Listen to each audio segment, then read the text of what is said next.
Hello everyone, నమస్తే.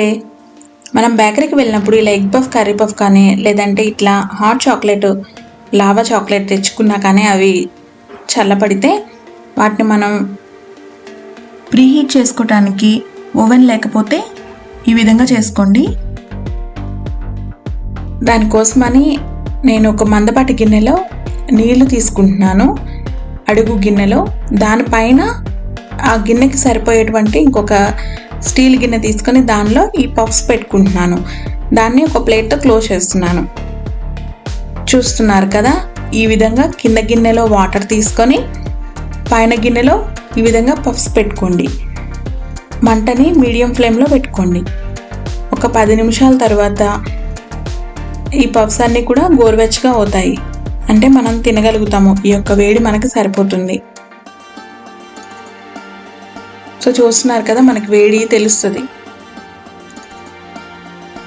So ఇది వేడైన తర్వాత స్టవ్ ఆఫ్ చేసి మనకు కావాల్సినటువంటి పఫ్ని తీసుకొని మిగిలిన వారు తినడానికి వేడి చల్లారకుండా ఉండటం కోసం మళ్ళీ తిరిగి ప్లేట్ క్లోజ్ చేసేసేయండి. వేడి అలానే ఉంటుంది. ఒక 10-15 మినిట్స్ వరకు కూడా పఫ్స్ వేడిగా ఉంటాయి. సో ఇది మస్ట్ ట్రై చేయండి, యూస్ అవుతుంది మీకు.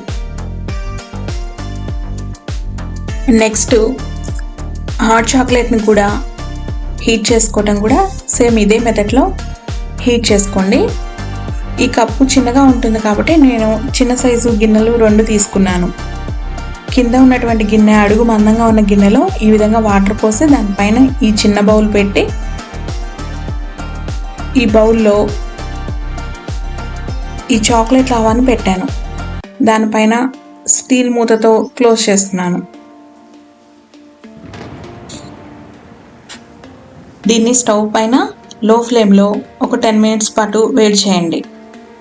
10 మినిట్స్ తర్వాత వేడివేడిగా చాక్లెట్ లావాని తినండి.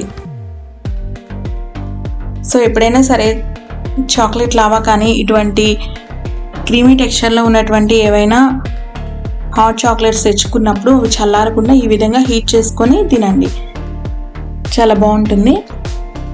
ఈ వీడియో మీకు నచ్చినట్లయితే ప్లీజ్ లైక్ చేయండి, షేర్ చేయండి. అలానే సబ్స్క్రైబ్ చేసుకోకపోతే సబ్స్క్రైబ్ చేసుకోండి.